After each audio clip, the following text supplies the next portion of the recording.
Difference between के series में हम आज जिस टॉपिक को लेके आए हैं उसका नाम है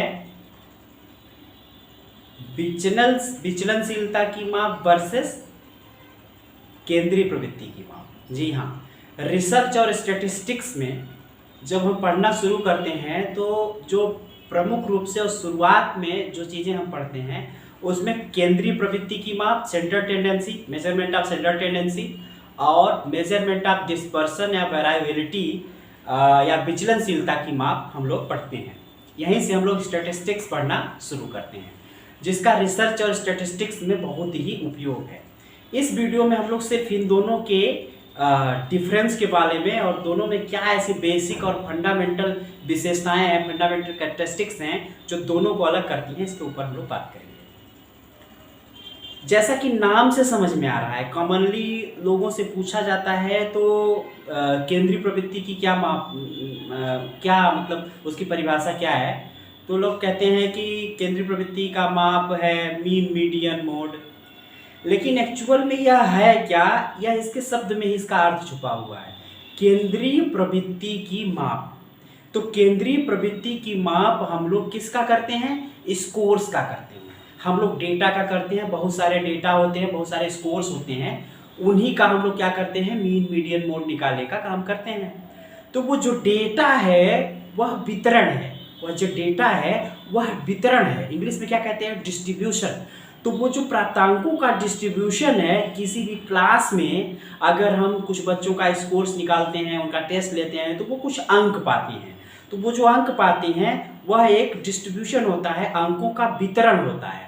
तो उस अंक के वितरण को समझने के लिए हम लोग क्या करते हैं कि उसे वर्गीकृत करते हैं, उसको वर्गीकरण के साथ साथ मीनिंग देने का हम कार्य करते हैं उन आंकड़ों को। तो इस आंकड़ों को मीनिंग देने के कार्य में जो कुछ इम्पॉर्टेंट बातें हैं उसमें ही हमें मीन मीडियन मोड और स्टैंडर्ड डेविएशन, मीन डेविएशन, ये सारी चीज़ें, रेंज वगैरह निकालनी पड़ती हैं। तो केंद्रीय प्रवृत्ति जो स्कोर्स हैं, उन स्कोर्स की मान के स्टैटिस्टिक्स में यह चला जाता है कि वह जो वितरण है 50 स्कोर का, 100 स्कोर का, 1000 स्कोर का, उसमें यह मान के चला जाता है कि उसमें एक ऐसा स्कोर होता है जिसकी ओर बाकी स्कोर के झुके होने की प्रवृत्ति होती है। अर्थात वो जो स्कोर्स हैं, हर स्कोर की केंद्र की ओर झुकने की प्रवृत्ति होती है।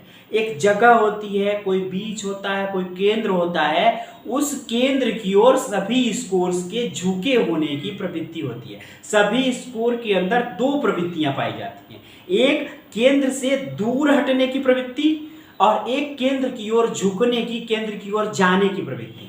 तो स्कोर्स के केंद्र की ओर, वितरण में जो स्कोर्स हैं उनका केंद्र की ओर जाने की जो प्रवृत्ति है उसे केंद्रीय प्रवृत्ति कहते हैं, और केंद्र से दूर हटने की जो प्रवृत्ति स्कोर्स में होती है उसे क्या कहते हैं, विचलनशीलता की माप। विचलित कितना हो रहा है केंद्र से, और वही हम लोग मेजर करते हैं कि केंद्र से कितना विचलित हुआ, स्कोर केंद्र से विचलित कितना हुआ। तो आप लोगों ने देखा होगा कि जब स्टैंडर्ड डेविएशन वगैरह निकालते हैं तो जो एवरेज होता है उसी से हर एक स्कोर कितना विचलित हो रहा है उसी को हम लोग मेजर करते हैं। जैसे औसत आया 12 और दूसरा स्कोर है 16, तो हम लोग क्या करते हैं कि 12 से 12 माइनस 16 करेंगे।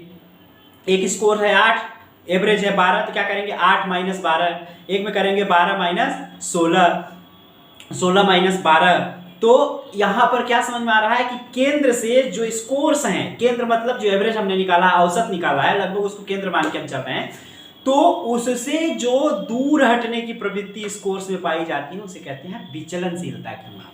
तो इन सब बातों के आधार पर हम क्या समझ पा रहे हैं कि यह दो हैं, विचलनशीलता की माप और केंद्रीय प्रवृत्ति की माप। यह स्टैटिस्टिक्स में डेटा को या जो स्कोर्स होते हैं उनको अर्थ देने के लिए उनको कैटेगराइज करना पड़ता है और उसके बाद उनको कोई भी स्कोर है वह स्कोर अपने आप में कोई अर्थ नहीं रखता। उसको अर्थ देने के लिए उसको हम टैली लगाते हैं, उसको क्लास इंटरवल बनाते हैं, उसका मीन मीडियन मोड निकालते हैं। क्या कर रहे हैं हम लोग, जो आंकड़े आते हैं, जो स्कोर्स आते हैं, उनको अर्थ देने के लिए हम उनमें कैलकुलेशंस करते हैं। तो वो जो अर्थ देते हैं, अर्थ देने के तरीकों में जो दो मेजरमेंट हम लोग इंपॉर्टेंट रूप से करते हैं, सेंट्रल टेंडेंसी मेजरमेंट और वेरिएबिलिटी या डिस्पर्शन की मेजरमेंट। डिस्पर्शन मतलब विचलनशीलता, कितना डिस्पर्शन है।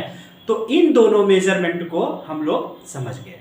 एक बार फिर बता देते हैं कि जो स्कोर्स होते हैं, उन स्कोर्स में केंद्र की ओर झुकने की प्रवृत्ति पाई जाती है और साथ ही उन्हीं स्कोर्स में केंद्र से दूर हटने की प्रवृत्ति पाई जाती है।